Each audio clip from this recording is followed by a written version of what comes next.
Should we be shocked by a partnership such as this? Strange bedfellows in a previous life, no? Well, I think from the perspective of 10 years ago, this would have been a pretty surprising pair up, but today there's a real logic for it. Nvidia is a leader in AI chips. Intel has been trying to catch up when it comes to AI, but also Intel's got a lot of unique know-how when it comes to building processor chips, which AI servers still require. So certainly on the chip design side, there's differing areas of expertise that both of these companies can bring together. All right, but just all of it together, the U.S. taking that 10%, approximately 10% stake in Intel over the summer. You've got SoftBank, their $2 billion investment now in Nvidia. What is this? I mean, is this what you thought would happen, need to happen to ensure U.S. remain a dominant player in the semi space? Well, I think we're going to need to wait and see what implication this announcement has, if any, for Intel's manufacturing business. I think there's no doubt that Intel's going to be an important chip designer in the future, perhaps smaller than it used to be, but they've got a unique position in the market on the chip design side. But from a national perspective, what really matters is Intel's manufacturing arm. And that's where Intel has really struggled the last couple of years to stay at the cutting edge technologically and also to win customers away from TSMC, the Taiwanese market rival. And today, Nvidia produces almost all of its most advanced chips with TSMC. There's been a big push from Washington to get companies like Nvidia to diversify their supply and to try to help Intel become a more successful manufacturer of chips for other companies. The announcement today doesn't really say anything about that, but I think a lot of people will ask whether this is a stepping stone for other US companies, Nvidia or some of its peers, to bring more of their manufacturing business to Intel's manufacturing arm. So chip war, it is on, or where are we? Is it the beginning of the chip war? And I'm just curious, are you starting to think about, I don't know, another book and where it goes from here? Give us your thought here.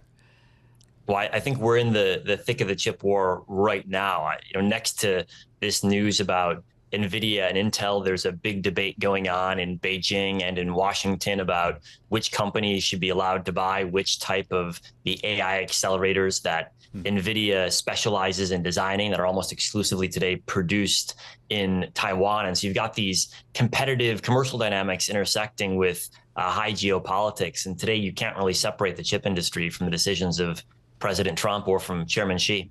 Well, that's a really good point, and kind of brings me to my question about Intel specifically and the U.S. taking this unprecedented stake in this chip maker earlier this year. What did you think of that, Chris?